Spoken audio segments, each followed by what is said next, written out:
Hi everyone, Sam here, welcome back in another video. So in today's video I'm going to do a monster review, or monster analysis in this case, of LUMOONA IWA. Now this monster is going to be the $30 monster from the era shop, which is really unfortunate because this monster is genuinely good and I would love to have this guy, but unfortunately it's not gonna happen. I mean, not this guy, but you get what I'm talking about. So yeah, first of all, let's look at the stats. This is the first Galactic monster I'm going to go over, and yes, this monster is brand new with stats and stuff like that. So yeah, let's start reading the stats. She has a life stat of 140,848, which is right now for this era is very high. For the Galactic era, it's not the best, but I still don't know because we just saw a total of 6 monsters, so yeah. The power stat is 10,505, which is kind of low. It's a very low stat. It's still sort of used with monsters like Cupid. Like it's the same stat, like really close to the stat of Cupid. But if you want a good attacker, she is not the way to go. So she is just magic, she doesn't have a double element, which is good. I prefer monsters having a single element, which is, you know, although there's a slight advantage in wars and stuff, I think it's better to have that. So now let's talk about her trait. Her trait is incredible. She starts at rank 0 with anticipation, which is one of the best effects, knowing that we have like Shadonia, we have Amania, we have a lot of monsters that can do extra turns, and even monsters like the Phoenix or Volcanics and the last bounty hunt monster, I don't remember its name, but Enhancer, yeah, they have an extra turn skill, and you know, they can use it. Also, we have turn transfer and a lot of stuff, so yeah, extra turns are really used in this meta, so yeah. That's a very good trait. At rank 1 you get immune to Possessed, which is, I guess, pretty cool. At rank 3 you get immune to Freeze. At rank 4 you get... oh no! At rank 5? Okay, so at rank 5 you get immune to Control, at rank 5 you also get Pacific Protection, so you gotta get this monster to rank 5 to get immune to Control and random positive effects. Okay, this is actually pretty interesting. This is the first time I see something like this, and I actually like it a lot. It's better than just having the same regular traits. This could be a glitch or like a mistake. I doubt. Honestly, I prefer if it was the immune to control at rank 4, but it's fine. So yeah, I mean, that's interesting, I guess. She can hold the staff and the essence, which is incredibly good.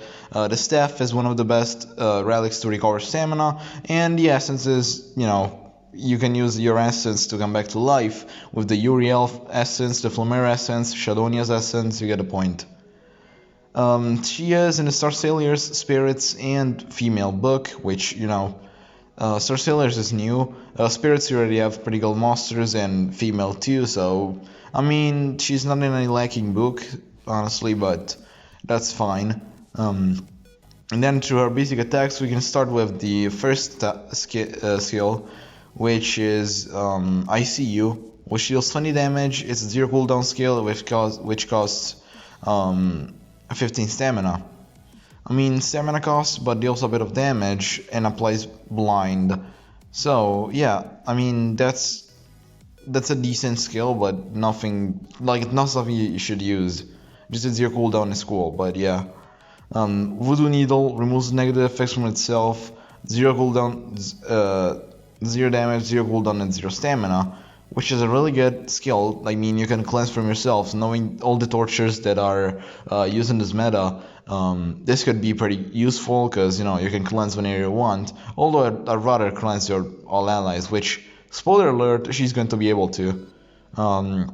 Then we get the tier 1 skills, which the first is Borrow Vision, deals moderate magic damage to one enemy, applies possession, and blind to one enemy.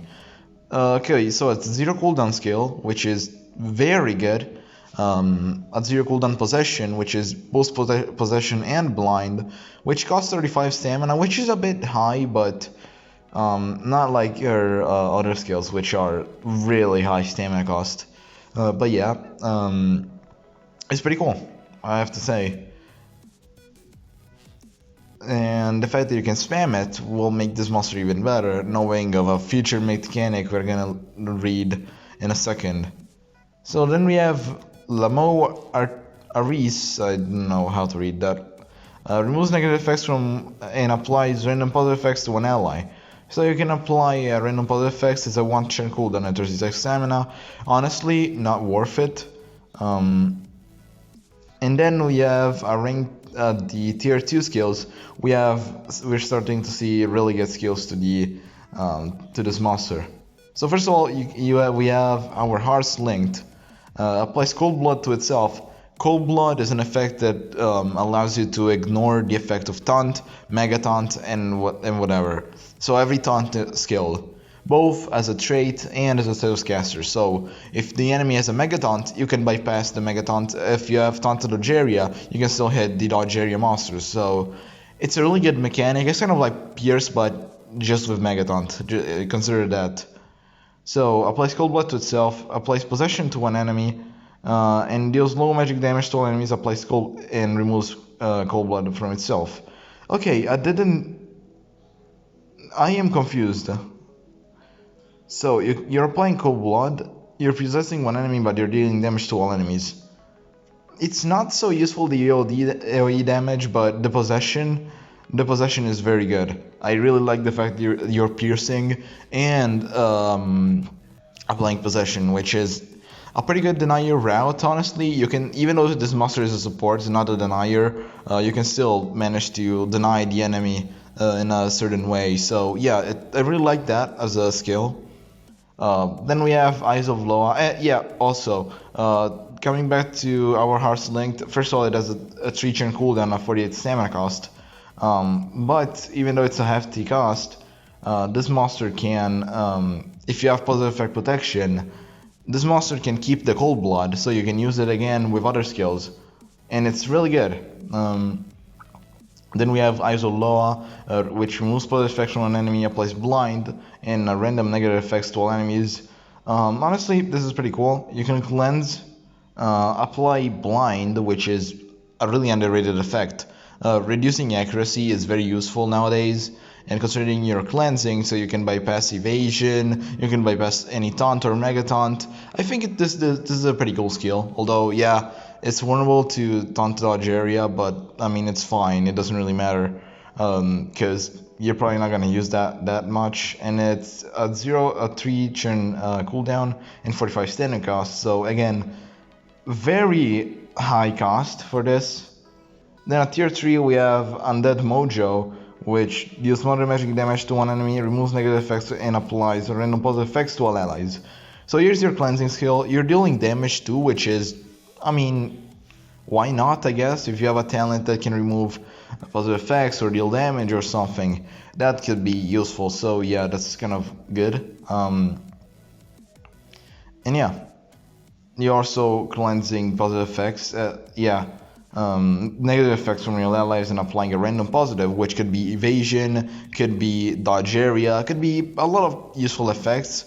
Unfortunately, that doesn't count with Pierce, Taunt, Mega Taunt, and Anticipation, but you can get every single other effect, including, as I said before, dodge area. It has a 4-turn cooldown, so really high cooldown, and a 60 stamina cost, and again, really high cost. Honestly, yeah, that's kind of a cool skill, but at the same time, damn, the cost on these attacks is really high. So yeah, that's kind of embarrassing for this monster. And then last but not least, we have Stellar Kaifu or whatever, which removes positive effects from enemies and applies a random positive effect and an elemental protection to all allies. Okay, I guess AoE positive effect removal is useful. You have a 4-turn cooldown and a 57 stamina cost. So honestly, this monster has very high cooldowns. And I don't know what you should honestly run. I think the best skill set is the tier 2 and the tier 3 skills, although the really high cooldowns and stamina cost make this monster a lot hard to use. Yeah, because you gotta use all your skills before you get one back. Yeah, it's the high cooldowns are really damaging this monster, but at the same time, the amazing trait, the amazing skill set, and the amazing stats are what makes this monster. So yeah, she is the fact that she's the fastest monster in the game and she can deny with basically peers also makes her really good. So yeah, I guess for this video that's it. I think this monster could be used as a main support. You don't need a certain monster to run with her, although Raris could be a very good way to partner up with this monster. And you could have the Death Countdown talent plus whatever what is it called? With Raris and the Death Countdown talent, you can control the whole battle and win with the Death Countdown. So with this monster being able to deny, it would be pretty cool. So you could run with that, and also Raris can give one extra turn to all your anticipation monsters. So considering this monster is anticipation, yeah, that's a really good thing. And yeah, I think this is it for this monster. Honestly, she's my favorite of this era, although we have the leaks of a skill set of a monster, which is... My god, I love that monster, but I'm gonna wait until the hold the trait and everything is released to make a review on him. But I guess for this video, that's it. Hopefully you enjoyed this video, and yeah, that's it. I'll see you in the next video. Bye.